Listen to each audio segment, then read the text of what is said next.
사사기입니다. 사사기는 여러분 받으신 교환 1페이지 또 이쪽 3장을 받으셨죠? 거기 먼저 지도를 먼저 보면 좋겠어요. 그 지도에 보시면은 사사기의 그 당시 상황을 알 수 있어요. 오늘 제가 설교도 했습니다. 설교와 연결해서 우선 그 색깔이 있는 지도는 여호수아 때에 정복하고 이제 그들이 정복한 지역, 실제로 정복한 지역은 빨간 색깔이에요. 빨간 색깔이고 이제 그 우측의 작은 지도에서 보듯이 도면상으로는 거점 확보를 다 했고 다 분배를 했습니다. 지파별로. 그러니까 왼쪽의 작은 지도는 도면상 분배는 이미 다 끝났습니다. 그리고 사실 실제로 다 이미 받은 것입니다. 우리는 그 완료형으로 내 손에 붙였다 그래요. 주님이. 그러면 이미 받은 거예요. 그리고 그 다음 단계는 뭐냐? 우리 몫이에요. 믿음으로 이미 주신 줄 믿고 그분의 능력을 의지하고 담대히 가는 겁니다. 가서 그 땅을 밟고 전쟁에 나서는 거예요. 요단강물을 밟는 거죠. 그러면 그 다음은 하나님이 하셔요. 무너지고 이기는 것은 내 손에 붙였다 했기 때문에. 그러니까 우리는 약속의 말씀을 듣고 눈에 보일 때는 거인으로 보이고 굉장히 어렵게 보여도 그는 보일 뿐입니다. 믿음의 약속, 하나님의 말씀을 능치 못함이 없다. 그래서 강하고 담대한 마음으로 치우침이 없이 가감이 없이 그대로 적용하면 되는 거거든요. 그러면 하나님이 역사하셔요. 그걸 통해서 하나님을 알게 되고 그 다음 단계 더 믿음이 자라는데 대개는 겉에 보고 야 나보다 크다. 아유 뭐 상황이 꼼짝도 안 하네. 그래가지고 지레 겁먹고 시도도 안 하고 마치 그런 그 정탐꾼처럼 돼버리는 거죠. 중요한 원리입니다. 우리는 하나님이 안 보이지만 그 외의 권능을 믿고 내게 무언가 약속하셨다. 너희가 내 안에 거하고 내 말이 너희 안에 거하느냐? 감동이 되느냐? 무엇이든 구하라 이거죠. 그 주신 약속의 말씀을 그대로 적용하라 이거죠. 물론 저항이 있을 겁니다. 인내로 100배 결실이 있다고 해서 끝까지 믿음으로 내게 하늘의 별같이 자녀를 주겠다. 그러면 몸은 늙어가고 현실은 그렇게 안 보여도 말씀을 붙들고 믿음으로 담대히 가는 겁니다. 이것이 우리 평생의 믿음으로 사는 방법이다. 사사기는 그 길을 실패한 사람들의 결과가 무엇인가를 보여주는 겁니다. 이렇게 땅을 다 분배해주고 이미 내 손에 붙였다. 이미 보았지 않느냐. 좌우로 치우치지 않고 말씀대로 하나님과의 언약관계를 잘 지키면 그의 권능이 내가 순종할 때 그대로 나타나서 다 그들을 진멸할 것이다. 그러므로 남은 전쟁을 담대히 치루라. 그리고 여호와만을 의지하라. 섬기라. 그런데 그걸 안 한 거예요. 그래서 이제 빨간 도면에 있는 내용은 이미 정복했고 거기에 녹색 부분은 점령하지 못한, 실제로는 얻지 못한 이제 싸워야 할 부분인데 거기에서 문제들이 많이 생기죠. 타협하고 우상 숭배하고 오히려 그 쫓겨나가는, 거기 특별히 큰 지도의 그 하단에 보면 하얀 박스가 있죠. 아모리 족속이 아얄론 부근에서 단지파를 압박함. 여기 아얄론을 찾으셨죠? 거기 단지파. 여러분 그 우측에 작은 지도를 보면은 단과 베냐민이 나옵니다. 그렇죠? 그 사해 바로 왼쪽에 단과 베냐민. 단과 베냐민 위에는 에브라임이 있고 그 아래는 유다가 있어요. 가장 큰 지파들은 에브라임, 유다, 요셉과 유다. 여기가 가장 그 유력한 지파들이죠. 그런데 그 사이에 끼었죠. 그 그러니까 아주 그냥 그 맥을 간신히 유지하고 있는 듯한 단과 베냐민. 여러분이 단과 베냐민이 사사시대에 처음부터 끝까지 문제가 됩니다. 특별히 단은 그 정복하지 못한 지역이 그 근처가 블레셋 지역이에요. 아모리 족속 블레셋 지역에서 결국은 정복하지 못하니까 밀려가지고 저 북쪽으로 자기가 이미 받은 기업의 땅을 떠납니다. 단은. 그래서 저 북쪽의 새로운 지역에 가서 평안히 사는 사람들 괜히 다 죽이고 거기 차지해요. 그렇게 가면서 또 뭐 우상을 갖다가 뺏어가고 뭐 별일을 다 하는 타락과 부패의 그 어떤 주범, 그것이 사사기 말기에 그 후반에 나오는, 결론에 나오는 그 내용 중에 이 단이 있죠. 단 지파. 다음에 베냐민 지파. 이렇게 믿음으로 담대하게 자기 영역을 지키지 못하면 어떻게 되는가 하는 것을 보여주는 그런 안타까운 지파들입니다. 자, 이런 지도에 대한 것을 배경으로 해서 이제 여러분 보십시다. 우선 오늘 저희들이 사사기의 한 대목을 설교에서 같이 나누었습니다만 잠깐 다시 한번 보시겠어요? 사사기의 2장 이제 서론 부분이죠. 2장 7절에 보시면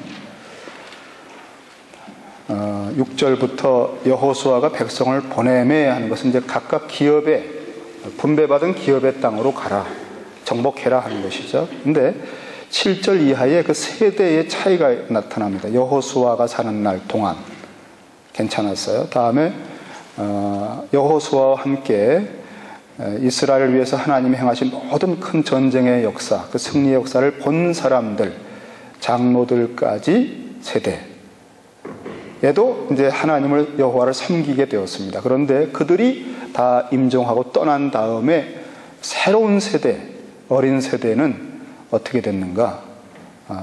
그들은 여호와를 몰랐고 알지 못했고 하나님이 하신 일도 알지 못했다. 물론 부모들이 얘기해 줬죠. 신명기를 가지고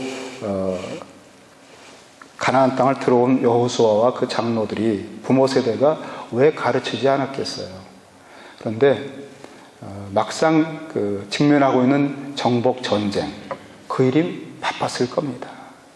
그러다 보니까 다음 세대에게 정말 심령 골수까지 하나님의 사건을 느끼도록 간곡하게 전해주지는 못했던 것 같아요.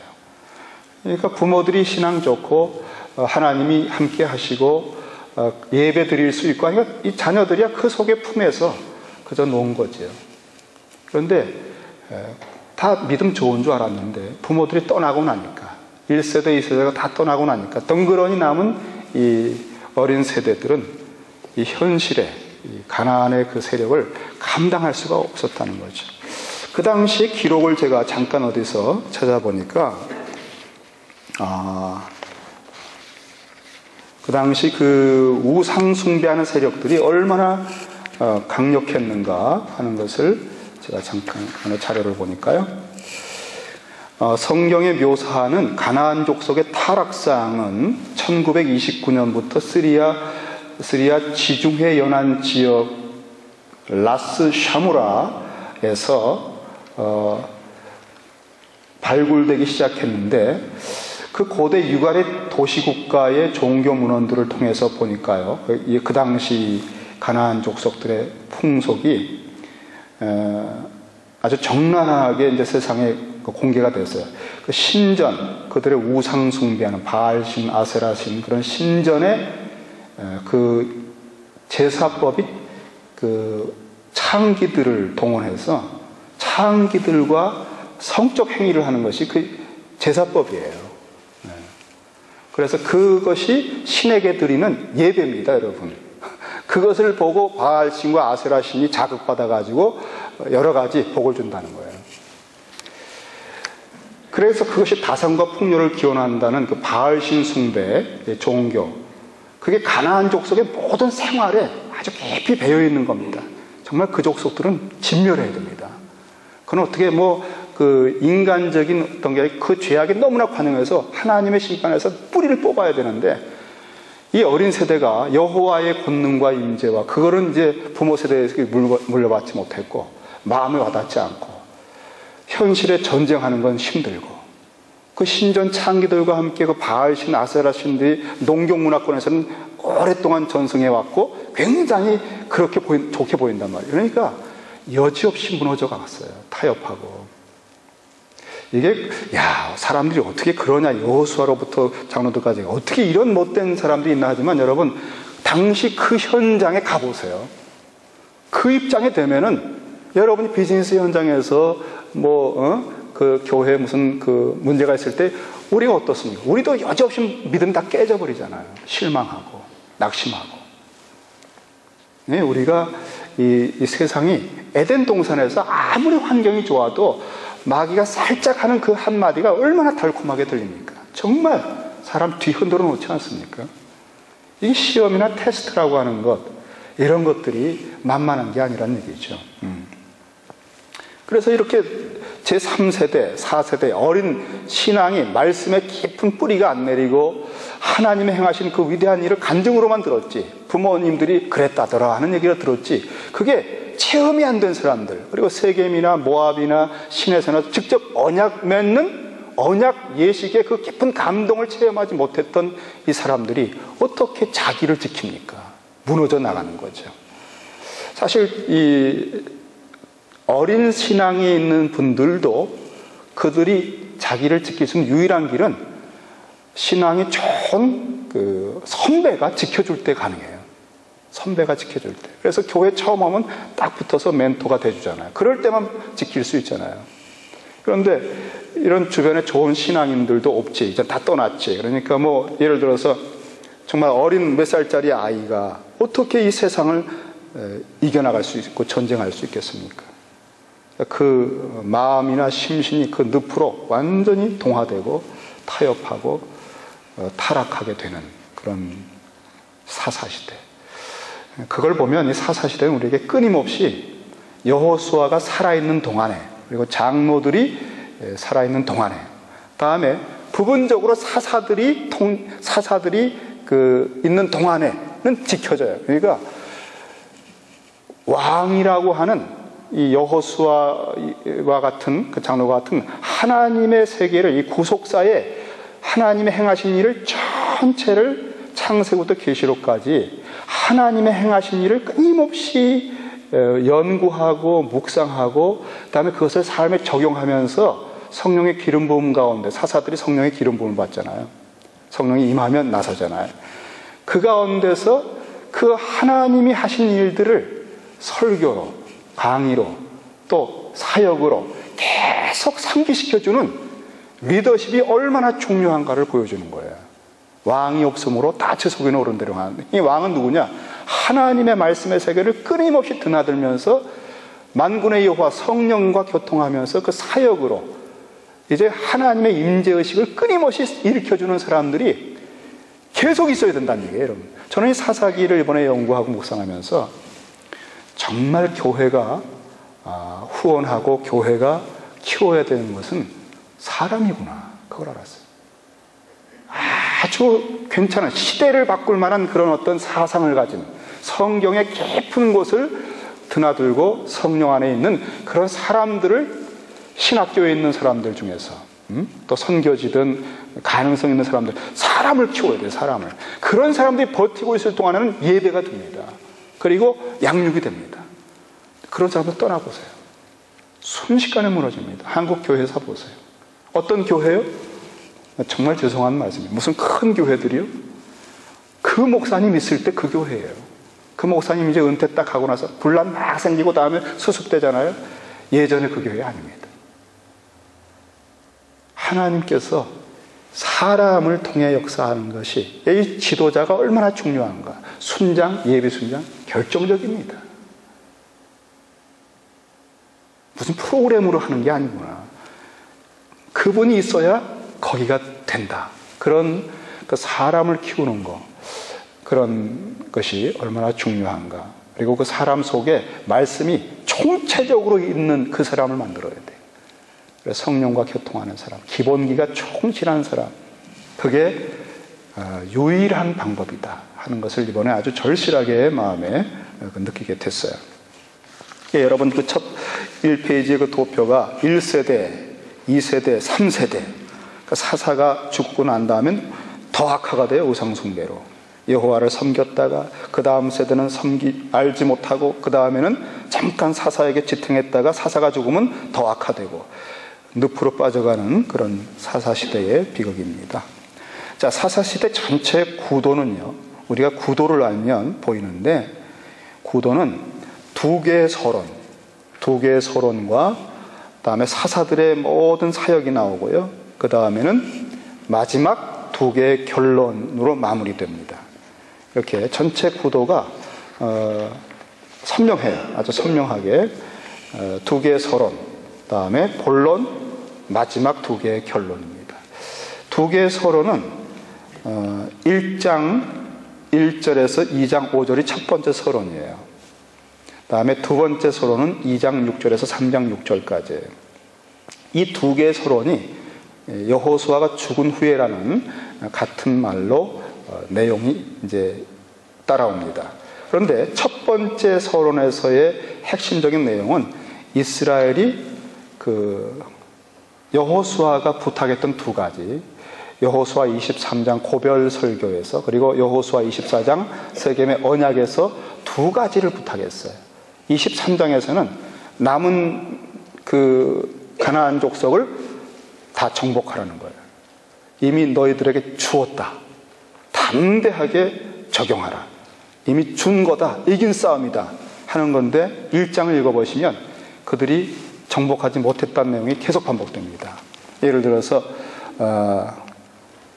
27절을 보니까 1장 20절 므낫세가 베스왕과 향리 그의 거민과 다낙과 그 향리의 거민과 돌과 그 향리의 거민과 이블루함과 그 향리의 거민과 므깃도와 그 향리의 거민들을 쫓아내지 못함에 가나안 사람이 결심하고 그 땅에 거하였더니, 이 가나안 족속들은 이 여호수아의 정복 전쟁에 다 부들부들 떨고 있었어요. 너무나 두렵고 진멸당할 겁니다. 그런데 이제 도면상의 분배가 딱 끝나고 그 다음 세대가 와서 자기들을 정복하려고 와서 싸워보니까 별거 아니거든요. 여호수아의 그 소문 듣고 했던 그 사람들이 아니에요. 보잘것이 없어요. 그러니까 아이고 이거 뭐 우리가 결심하면 된다 하고 그냥 눌러붙은 거예요. 가나안 사람들이 결심하고 그 땅에 거하였다 이거예요. 이런 식으로 계속 1장에 보면은 정복하지 못한 그 정복의 실패의 이야기가 나옵니다. 참 안타까운 시대가 이제 열린 겁니다. 그래서 여호와께서 이 일에 대하여 2장 3절에 내가 그들을 너희 앞에서 쫓아내지 아니하리라, 하나님의 탄식이죠. 그리고 그들을 통해 정말 나의 뜻을, 법을 지키는지를 테스트를 계속하겠다는 겁니다. 그러니까 어떻게 보면 세상은 우리들의 테스트입니다. 세상을 대하는 우리의 모든 것은 하나님 앞에서 테스트를 받고 있는 거예요. 내 믿음으로 사는지 아닌지를 보여주는 현장들인 것 같아요. 두 번째 서론에서는 역시 이제 오늘 제가 설교했던 대목인데, 여호수아가 죽음에 그 다음에는 여호와를 섬긴다. 여호수아가 세겜 언약을 맺으면서 그토록 강조했던 여호와를 섬기라는 그 예배하고 경외하고 섬기라는 그 대목에서 섬기기는커녕 완전히 여호와를 떠나서 바알을 섬깁니다. 이건 거꾸로 된 정도가 아니에요. 근데 여기에 이제 참 이 단어에서 보면 기가 막힌 내용이 나오는데, 잠깐 여러분 본문을 보세요. 제가 원문에서 근거해서 좀 설명을 드리면, 그 두 번째 페이지를 조금 펼쳐보세요. 두 번째 페이지를 펼쳐보시면 거기에 보면은 제가 우측에 메모에 히브리어 몇 개를 써드렸습니다. 히브리어 몇 개가 아바드, 섬기다 뜻입니다. 이거는 이제 섬기다, 예배하다 그런 뜻이에요. 그 다음에 에베드는 명사형이에요. 섬기는 사람이 종이죠. 그래서 여호와의 종, 여호수아라고 그랬죠. 하나님을 깊이 경외하고 그의 모든 것을 예배하며 순종하는 사람, 여호와의 종이죠. 근데 아자브란 단어는 비슷한 그 발음이잖아요. 그런데 버리다는 뜻이에요. 자, 이제 그런 의미에서 요 세 개의 단어가 어떻게 일종의 그 어감의 워드플레이 같이 쓰이면서 이제 2장 7절에 보면은 여호수아 사는 날 동안에 하면서 또 그 여호수아 뒤에 생존한 장로들이 2장 7절에 또 그 모든 큰 일을 본 장로들이 사는 동안에 여호와를 섬겼더라. 이게 아바드입니다. 여호수아 24장에 그토록 강조했던 여호와를 섬기라, 나와 내 집은 여호와만을 섬기리라 했던 그 섬긴다는 단어예요. 그리고 나서 8절에 여호와의 종, 그러니까 아바드의 명사형 에베드입니다. 그러니까 여호와의 종 여호수아. 여호수아는 진정으로 여호와를 섬기는 참된 이스라엘의 그 어떤 표본이란 뜻입니다. 그가 이제 임종합니다. 참 그렇게 살아야 되는 아주 그 샘플이었다는 것이죠. 그 다음에 10절에 그 세대 사람도 다 그 열조에게 돌아갔고, 그 후에 일어난 다른 세대는 여호와를 알지 못한다. 그 행하신 일도 알지 못, 이건 야다입니다. 야다. 이건 체험하여, 깊이 체험하여 아는, 이것이 결정적인 알미죠. 그래서 에덴 동산의 선악을 아는 것이 체험하고 맛보아 아는. 그래서 악을 안다는 것은 공포와 사무치는 진노의 그 두려움과 떨림 속에서 아는 게 진짜 아는 거예요. 악을 쓱 웃으면서 대하는 사람들은 악을 모르는 사람들이에요. 완전히 이건 장악당한 사람들이에요. 선을 안다는 것은 진짜 선을 맛보아서 그 감미로움과 좋음에 감격하고 헌신하는 게 선을 아는 거예요. 그러니까 선악을 하는 것은 에덴 동산의 삶이 아주 총체적이고 깊이가 있고 충만한 삶이었다는 것을 보여줍니다. 피상적인 마당만 밟는 삶이 아니라 그것이 천국의 삶이죠. 천국은 영생, 진정한 생명력의 충만함 가운데 조화되는 샬롬이 있는 그 선과 악의 참된. 그래서 악을 너무너무 싫어해요. 악을 피하는 정도가 아니라 싫어하고 증오하고 선을 너무나 사모하고. 그러니까 주님은 선의 총합니다. 선한 목자예요. 그래서 그분은 생명을 줘요. 목숨을 다해요. 그래서 선으로 완전히 장성한 분량이 되는, 선악간의 지혜가 충족했다. 그 주님의 모습이. 그런데 여기는 그 하나님, 선하신 하나님을 모른다는 겁니다. 끝난 거죠. 그분이 행한 것도 몰라요. 말씀도 몰라요. 사건도 몰라요. 그래서 결국은 그들이 행할 수 있는 게 뭡니까? 남은 것은 11절이에요. 이스라엘 자손이 여호와의 목전에 악을 행할 수밖에 없는 거예요. 참 새로운 에덴 동산에서 지금 위기입니다. 쫓겨날 위기입니다. 근데 그래도 오래 참으시고 열왕기 하 마지막까지 쫓아내지 않으시고 놔두시는 것은 다윗의 등장의 시대를 위해서 오래 참으시고, 이 사사시대의 기능 중에 하나가 진정한 하나님의 통치자로 세운 왕이 없으면 사사들도 얼마나 부족합니까? 사람이 어떻게 되는지를 보여주는 거예요. 그래서 이들 속에 여호수아와 같은 그보다 더 탁월한 항구적인 영원한 변치 않는 그런 어떤 분에 대한 사모함을 중심으로부터 일으키는 그런 시대적 기도의 어떤 그 장소가 사사기예요. 그러니까 사사기의 모든 결론은 왕이 없으므로 왕이 없으므로 왕이 없으므로 왕. 결론은 4번이 나와요. 그건 뭐냐면 모든 해결은 결국은 왕. 우리에게는 그분이 진정한 여호수아보다 더 탁월한 예수 그리스도라고 하는 거 알죠. 그러니까 그리스도는 이 베들레헴에 다윗이 탄생했던 것처럼 그 베들레헴에서 진정한 목자로 탄생을 해요. 왕으로. 그러니까 우리에게 있어서 우리 삶도 우리 주님이 나를 다스리지 않은 삶, 내가 주님을 경배하고 주님을 통해서 아버지를 만나지 않는 삶이 얼마나 피폐하고 타락으로 계속 늪으로 빠져가고 있는가를 여기서 보여주는 거예요. 뭐 윌로우 크릭을 가건 뭐 교회를 뭐 몇 년 쉬건 간에 실상은 뭐냐? 이 사사기의 삶을 사는 거예요. 주님의 인도와 다스림을 받고 있지 않는 삶, 결국 자기가 사는 거예요. 자기가 영적으로 말할 수 없이 피폐한 겁니다.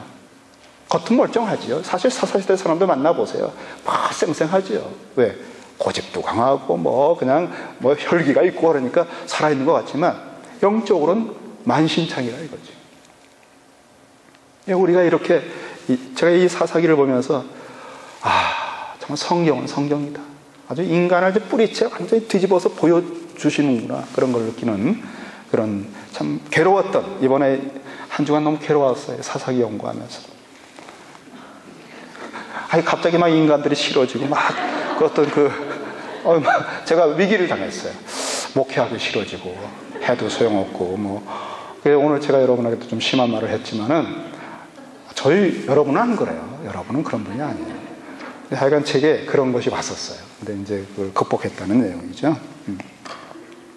이렇게 그 이스라엘의 배도, 다시 여러분 두 번째 서론이, 이거 보니까 이제 주님이 이렇게 된 이유가 뭐냐면 여호와의 전쟁에 참여해서 하나님의 권능과 그분과의 그 연합이 없었기 때문에 그래요. 우리가 그리스도의 고난에 참여함으로 그 영광에 참여하는, 그래서 내가 그리스도를 알기 원한다. 그리스도를 아는 방법은 그밖에 없어요.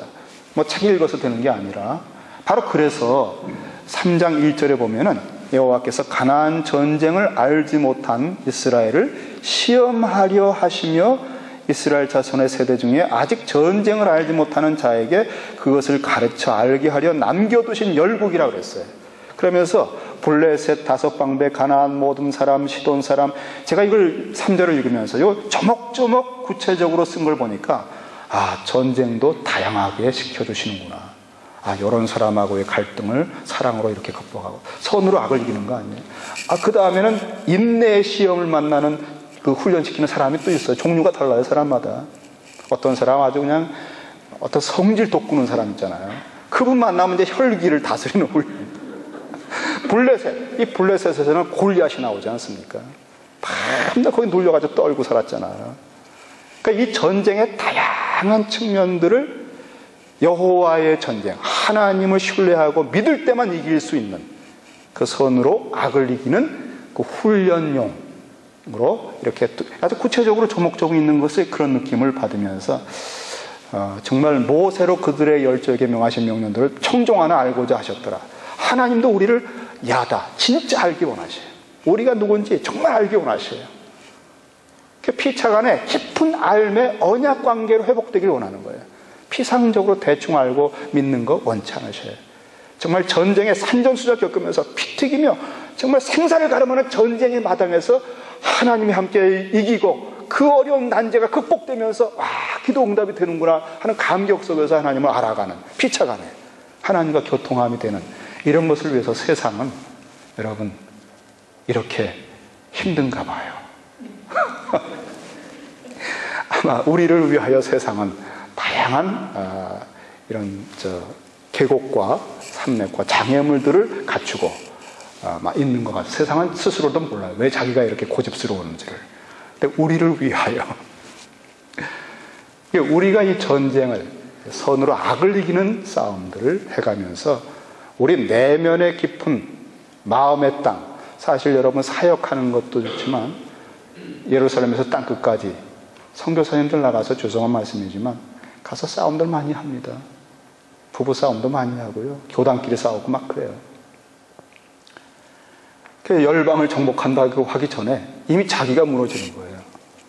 사실은 이 말씀을 신약적으로 적용하면 나의 마음의 생각 속에 있는 블레셋 같은 그런 자기중심적인 제 속에 오른대로 하는 고집들이 사실은 하나님의 말씀과 성령의 감동으로 십자가의 죽는 싸움을 먼저 해야 돼요. 그 싸움에서 이기지 못하는데 어떻게 밖에 싸움을 하겠습니까?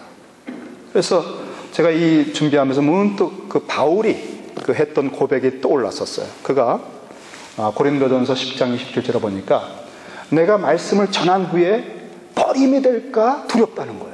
자기를 쳐서 복종시킨다는 겁니다.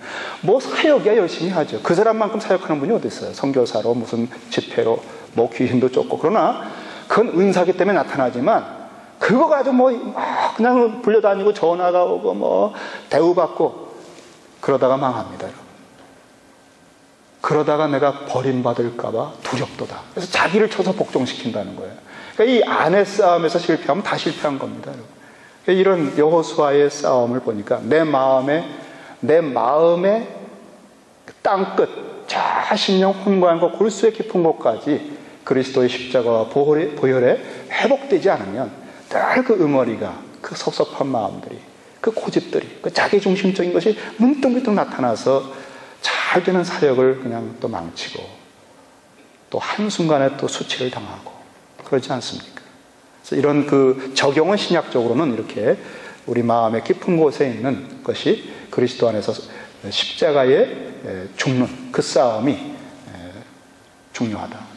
그래서 주님이 보니까 주님은 우리를 이 땅끝까지 열방의 사역자로 세우기 전에 3년 동안 그 사도들의, 제자들의 마음의 생각을 근원적으로 완전히 바꾸셔요. 그러니까 그것에서 정복하셔요. 마음의 생각을 드러내시고 주님의 생각으로 다 극복되기까지, 수치를 당할 대로 다 당하게 만드셔요. 베드로 보세요. 뭐 큰 소리 쳤다가 그냥 완전히 무너지는 거 보세요. 그렇게 마음속에 근원적인 그 저항해야 하는 그 제 속에는 옳은 대로 하는 것들을, 그것을 십자가로 다 뽑으시고 나서 성령을 부으시고 사역을 시키는 걸 보니까 우리는 이런 순서 떠나서 무조건 사역을 하는 것은 아니다. 그러므로 기본기가 중요하다 하는 것입니다. 자, 그런 의미에서 서론 2개 끝난 다음에 이제 본격적으로 이런 세대, 그 싸워야 하는 세대들과 함께 이제 이 참 늪으로 빠져가는 안타까운 그러나 의미가 있는 것을 보여주는데, 자, 여러분 결론이 뭡니까? 결론은 17장 1절에서 17장 18절은 종교적 혼란이에요. 여기 여러분 그 베들레헴에서 레인인 이주해 가지고 제가 설교 오래 했죠. 사사하게 다 하지 않겠습니다. 다음에 19장에서 21장은 도덕적 부패예요. 그러면서 이 17장에서 19장 두 결론에 4번을 반복하는 말이 뭔가? 그때에는 이스라엘 왕이 없었다는 겁니다. 그러므로 제 속에는 옳은 대로 행했다는 거예요. 그러니까 이 사사시대 전체의 핵심부를 관통하는 문제의 근원이 뭐냐? 진정한 영원한 왕의 통치가 없을 때 인간이 어떻게 전락하는가를 보여주는 겁니다. 근데 그 앞뒤로 이제 이 싸움, 첫 번째 정복전쟁 서론에서는 누가 먼저 올라가게 했습니까? 했더니 유다가 올라가라 그래요. 그런데 마지막에 누가 먼저 올라갑니까? 했더니 유다가 올라가라 그럽니다. 근데 여러분 종류가 달라요. 첫 번째 1장에서 유다가 올라가는 것은 가나안 족속을 정복하는 그 지파에 대한 정복을 말할 때 유다 지파가 아주 대표적 지파죠. 하나님이 거기서 메시아를 뽑아내셨어요. 그런데 마지막 사사기 20장의 18절의 그 전쟁은요, 그거는 가나안 족속을 위한 게 아닙니다. 그때는 같은 동족 베냐민을 멸하기 위해서 가는 거예요. 그러니까 싸움의 질적인 차이가 있어요. 내분으로 점점 타락하고 무너져가는 공동체를 보여주는 거예요. 처음에는 가나안 족속을 싸우는 데 유다가 나섰지만 이제는 자기 동족을 진멸하기 위해서. 그러니까 사사기가 보니까 역사가 거꾸로 가고 있어요. 참 이렇게 점점 무너지고 있는 시대적인 그림을 우리가 봅니다. 그 다음에 이제 사사들이 등장해서 이제 이 시대의 그 순환을 보여주는데, 자, 사사들 본론을 보세요. 본론을 보면 우선 온니엘이 나오죠. 온니엘. 3장 7절에서 11절. 온니엘은 딱 따로 뗐습니다. 온니엘은 뭔가 하면은 사사들의 모든 그 사역의 패턴, 그 시대의 패턴, 패러다임이에요. 패러다임. 그래서 죄를 짓고 징계받고 간구하면 구원받는, 그래 일정한 기간 평안이 있는 이러한 사이클의 그 요약이 온니엘입니다. 온니엘은 가문이 좋아요. 그런 그 갈렙의 조카지요. 상당히 믿음이 있고 담대한 사람이에요. 그러니까 이 아주 사사 중에서 제일 그 이상적인 그나마 어떤 모습을 보여줍니다. 그래서 이 온니엘은 이후에 있는 이런 패러다임의 사이클의 패러다임이다. 이 페이지를 잠깐 보시면은 이 페이지에 그 하단에 보면은 그 프로그램적인 그 전개라고 해서 원이 나오죠. 배교하고 억압을 받으며 외부에서 억압을 이제 여호와께서 징계하시죠. 그럼 회개하고 구원을 받는 이 사이클이 그 사사기의 그 사이클입니다. 그 온니엘은 이 사이클을 그대로 아주 전형적으로 담고 있어요. 이제 이후의 모든 사사들은 이러한 패턴의 어떤 그 시대를 위해서 쓰임 받는다는 것을 보여주는 겁니다. 자, 이제 온니엘 이후에 에훗, 드보라, 기드온, 아비멜렉, 입다, 삼손 이렇게 나옵니다. 자, 이런 문학적인 구조가 성경에는 많아요. 성경은 참 기묘한 책입니다. 기이하고 아주 절묘한 책인데 문학 구조가 너무 절묘해요. 어떤 때 숫자로도 사람을 아주 기가 막히게 만들어요. 참 하나님이 쓰셨어요. 여기 보면은 이 구조에서 센터에 있는 것, 쓰다시는 센터가 이 사사기 전체의 중심 이슈를 보여주는 거예요. 그건 뭐냐면 누가 왕이냐, 그걸 보여주는 겁니다. 누가 왕이냐, 그걸 가장 선명하게 보여주는 것이 기드온이에요. 기드온, 당신이 왕이 되시오 했더니 아니다, 여호와가 왕이시다 하면서 선명하게 300명으로 그 대군을 치면서 진짜 사사가 누구고 진짜 왕이 누구신가를 기드온을 통해서 증거하셔요. 여호와만 사사의 왕이다. 쇼페팀이라고 하는 단어가 그 명사형으로 사사란 단어가 딱 한 번 쓰일 때 여호와만 사사라고 쓰입니다. 우리 한글 개역성경 그 번역이 다르게 나왔지만, 재판하는 분으로 나왔지만 원문에 그렇습니다. 다시 말하면 사사기 전체는 여호와만 사사라고 얘기하고 있는 책입니다. 그리고 그 진정한 사사의 이상적인 왕은 여호와다, 그걸 보여주는, 바로 그 주제를, 그 사건을 통해서 보여주는 사람이 기드온이에요. 기드온. 그리고 그 다음에 기드온의 아들이 아비멜렉이죠. 내 아버지는 왕이다. 그건 기드온이 자기 아들에게 지었을 겁니다. 그런 이름이 사실 암시하고 있는 안 좋은 씨앗이죠. 그런데 이 아비멜렉은 그 바알 신의 힘을 비는 그런 과정처럼 해서 자기가 스스로 왕이 됩니다. 그리고 기드온의 그 자식들, 형제들 70명을 다 죽여버려요. 그리고 나중에 맷돌 맞아 죽어요. 그러니까 두 사람이 짝이 돼서 이 사사기의 중심 이슈를 아주 대조적으로 극대화시켜 강조하고 있는 거예요. 진정한 왕은 여호와다라고 증거하는 기드온과 그의 아들인데도 불구하고 이 우상 세력을 배경으로 해서 스스로 왕이 돼서 하다가 마지막엔 비참하게 마지막 죽임을 당하는, 그래서 진정한 왕권의 중심 주제를 보여주는 두 짝입니다. 짝. 그러니까 아비멜렉은 사사가 아닙니다. 그러니까 기드온을 대칭적으로 해서 더 극대화시켜 보여주는 그 주제를 위한 그런 도구적 역할을 합니다. 그 다음에 B와 B'를 보면은 드보라와 입다지요. 드보라와 입다. 그 시대가 얼마나 쓸만한 남자가 없었으면 드보라, 여성이 쓰임받는다, 그런 뜻입니다. 그러니까 그 시대적인 문제를 알 수 있죠. 여성은 되게 약하다는 이미지가 있잖아요. 성경에서 특별히 그래요. 여러분 성경 속에 들어가면 좀 마음이 상할 거예요.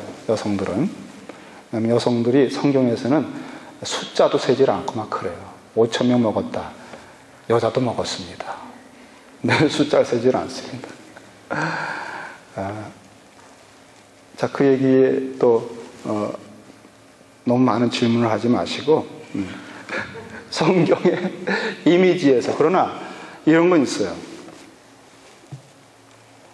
제가 종종 말씀드리지만 우리가 하나님을 대할 때 언약 관계에서, 천국에는 결혼도 없다고 그랬죠. 하나님을, 주님을 신랑이라고 부르면 여러분은 누가 되죠?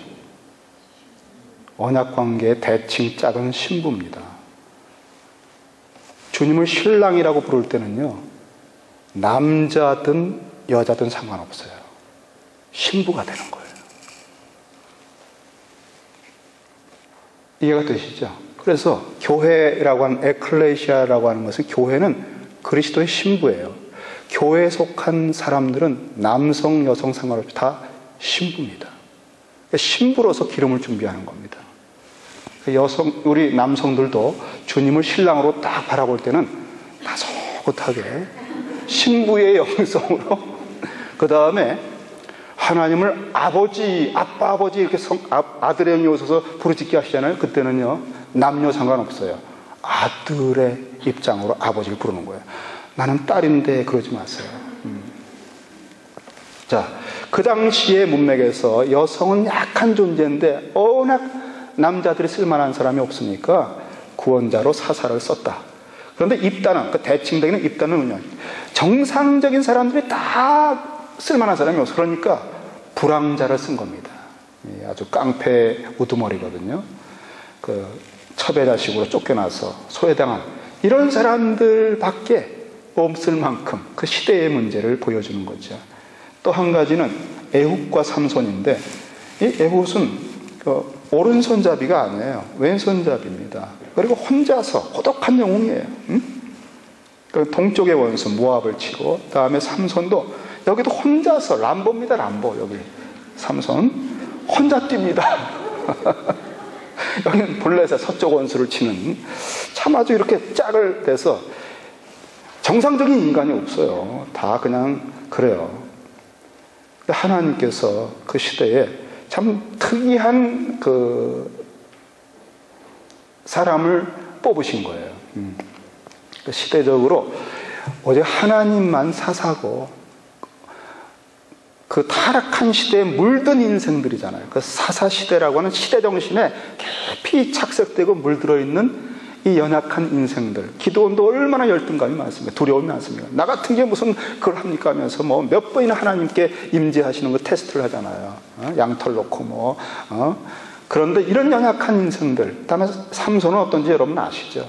그 인간 얼마나 또 여자에 약합니까? 이 삼손이. 그런데 이 사람을 주님이 쓰시는 거예요.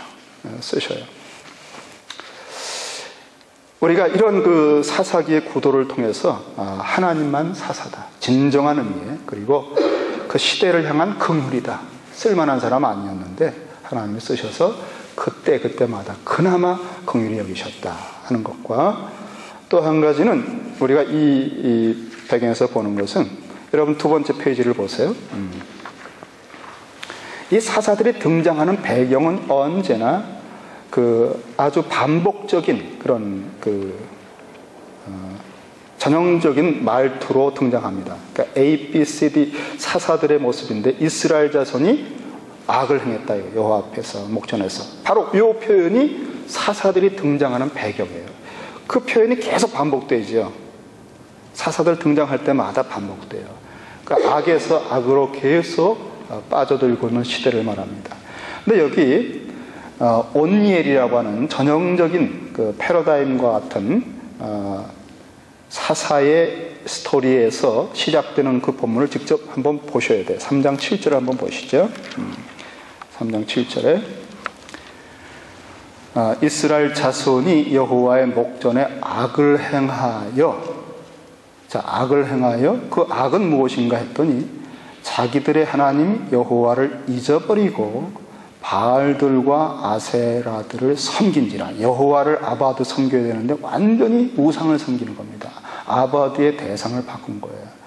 그런데 이 7절의 이 표현에 그 악을 행했다는 것은 원문에는요, 정관사가 있어요. 더라고 하는 그 악이에요. 그 악. 그 악이 뭔가 할 때, 이것은 서론에서 전형적인 악에 대하여 서론에서 이미 얘기했어요. 그 악이 계속 사사시대에 반복되고 있다는 건데, 그 악은 2장 11절 13절입니다. 아까 저희가 잠깐 봤어요. 이스라엘 자손이 여호와의 목전에 악을 행하여, 바로 그 악을 반복하는 겁니다. 그 악은 뭐냐? 바알들을 섬기는 거예요. 그리고 12절에 보면은 그것을 표현하기를 13절까지 보면은 여호와를 버리고 그랬어요. 12절에 여호와를 버리고 다음에 바알을 섬기고. 버리다는 거, 아자부, 버리다. 바로 그 악을 행했다는 겁니다. 그러니까 이런 식으로 그 전형적인 악을 반복해서 행하고 있다. 여호와를 섬겨야 된다고 하는 여호수아의 간곡한 그 부탁은 다 잊어버리고 바알을 섬긴다. 여호와를 버렸다, 떠났다, 버렸다. 그렇게 표현하면서 그때마다 이제 그 이후에 사사들이 등장하는데, 6명의 대사사, 그러니까 이 큰 사사죠. 다음에 거기에 보면 뭐 한절론, 삼가 같은 사람은 한절이에요. 한절. 3장 31절. 그래도 사사예요. 소사사라고 그러죠. 31절 보면 그 사람 한절 나온 사람이지만 한번 보겠습니다. 에훗의 후에 아나스의 아들 삼갈이 사사로 있어 소모는 막대기로 블레셋 사람 600명을 죽였고 그도 이스라엘을 구원하였더라. 이거 끝이에요. 이 사람은. 그러니까 길이가 다양합니다. 그러면서 이제 소사사가 6명, 대사사가 6명, 이렇게 해서 12명의 사사들이 등장하고 있습니다. 소사사들은 크게 거론하지 않고 큰 흐름과 구도를 잡는 것은 대사사들 6명이에요. 대칭적으로 문학 구조를 가지고 그들이 쓰임 받았습니다. 그리고 이제 이 페이지에 그 아래 보면은 이스라엘의 범죄는 그 여호와의 목전에 악한 일이었다는 거죠. 하나님 보시기에 악한 거죠. 하나님 보시기에 악한 것인데 6번이나 반복이 되죠. 그때마다 사사들을 보내셔서 구원하시는 거죠. 그리고 또 이방 민족 야훼 그 여호와의 심판의 도구들도 다양한 것을 볼 수 있습니다. 그때마다 지역에 따라서. 그럼 그 이스라엘이 마치 회개라고까지 볼 수 있을까 하는 참 그런 참 가증한 그런 부르짖음을 막 하면은 그 긍휼의 하나님께서 또 사사를 보내셨다는 건데, 거기 잘 보면요, 울부짖음, 부르짖음 거기에 보면은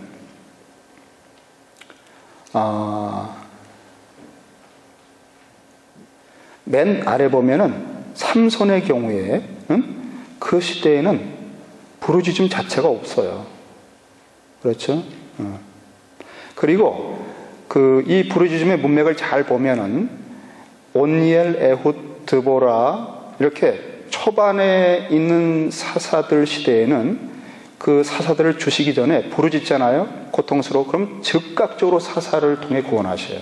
부르짖자마자. 그런데 그 이후 기드온 이후에는 부르짖는데 오히려 꾸짖으셔요.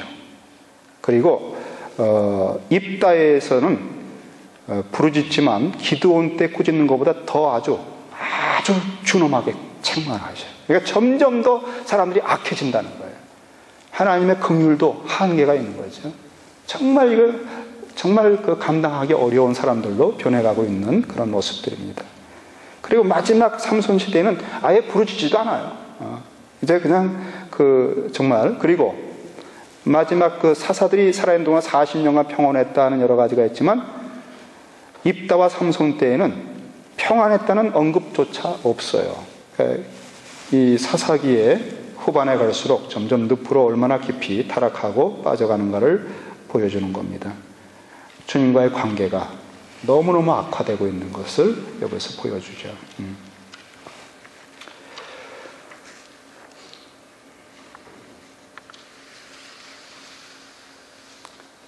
자, 이런 그 사사시대의 문제를 저희가 보면서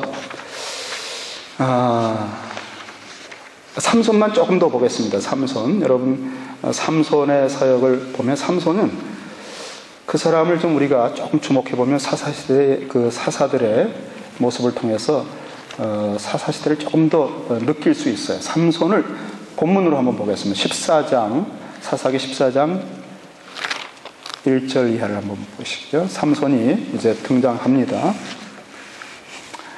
삼손이 딥나에 내려가서 거기서 블레셋 딸 중 한 여자를 보고, 삼손의 이제 첫 번째 어떤 그 사건입니다. 의미 있는. 그런데 이 첫 번째부터 이 삼손이 하는 일이 그 여자를 보는 겁니다.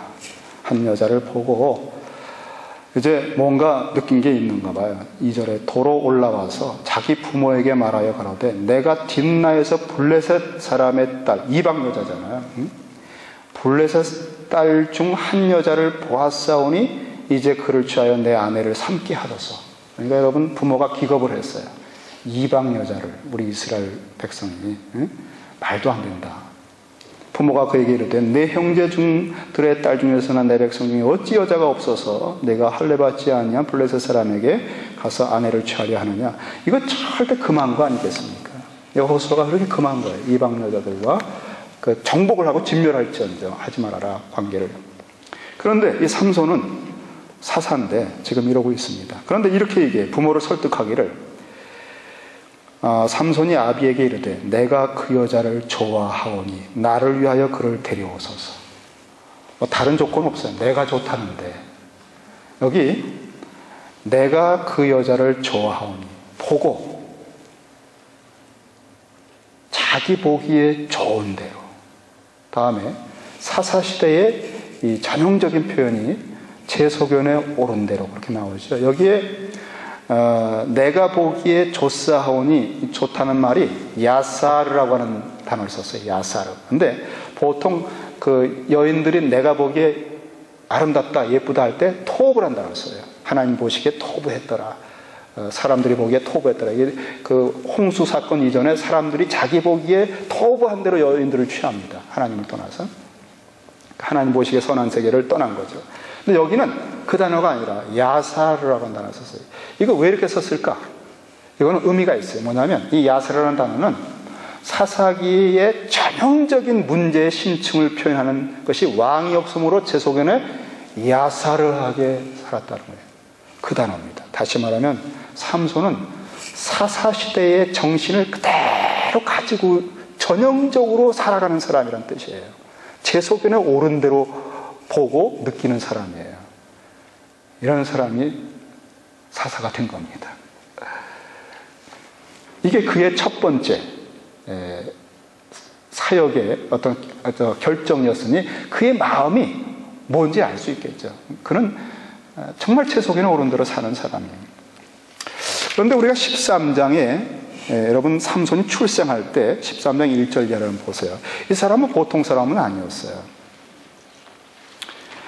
이때도 이제 삼손의 출생 배경은 전형적인 표현으로 13장 1절에 이스라엘 자손이 다시 여호와의 목전에 악을 행하였으므로 여호와께서 그들을 40년 동안 블레셋 사람의 손에 붙이시니라 할 때 이제 블레셋과의 싸움을 위해서 우리가 봤던 것처럼 고독한 영웅, 아주 람보처럼 서쪽에 블레셋 지역, 해변의 블레셋 지역에 대한 것을 치기 위해서 이제 삼손을 사사로 이제 부르시는 배경이 1절의 말씀인데, 드디어 이제 사사를 이제 주님이 탄생하게 하는 것이 2절에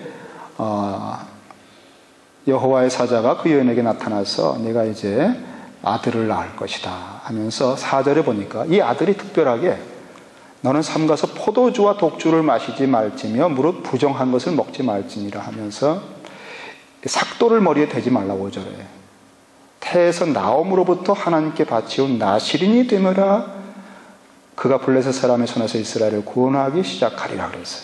그러니까 나실인 서약을 가진 특별한 아이였습니다. 태어날 때부터. 그러니까 나실인들은요 다른 누구보다도 아주 성결하게 살아야 돼요. 그리고 이 시체나 부정한 것을 만지면 안 돼요.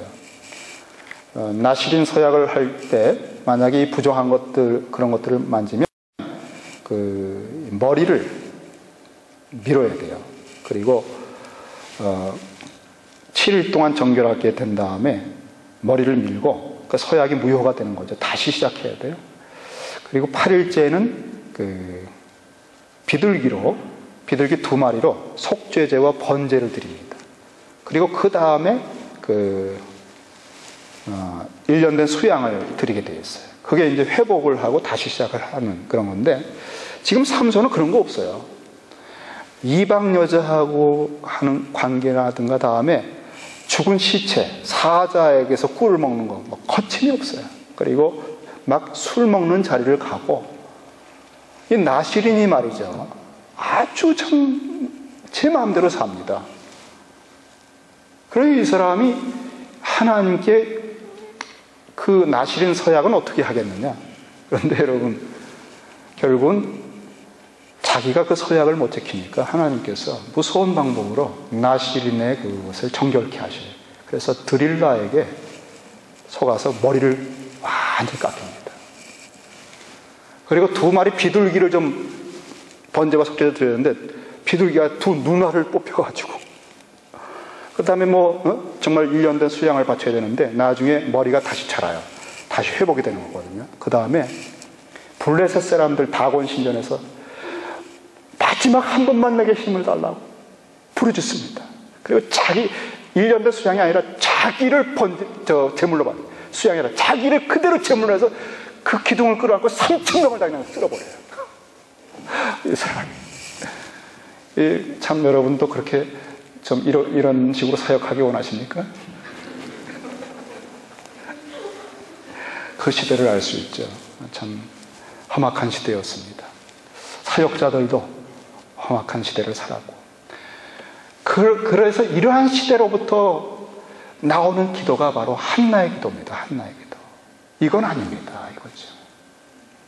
그리고 이러한 시대 속에서 빛나게 살아가는 돋보이는 그 다윗의 족보의 그 삶이 아주 소소한 일상 같은 삶이지만 보아스와 룻과 나오미의 삶이에요. 무슨 거대한 프로그램이 아니에요. 진정한 헤세드의 삶을 살고 있을 때 하나님이 그것을 기름 부으사 거기에서 놀라운 시대의 사람들을 배출하게 하셨다는 겁니다. 자, 우리는 여기서 많은 생각을 할 수 있죠.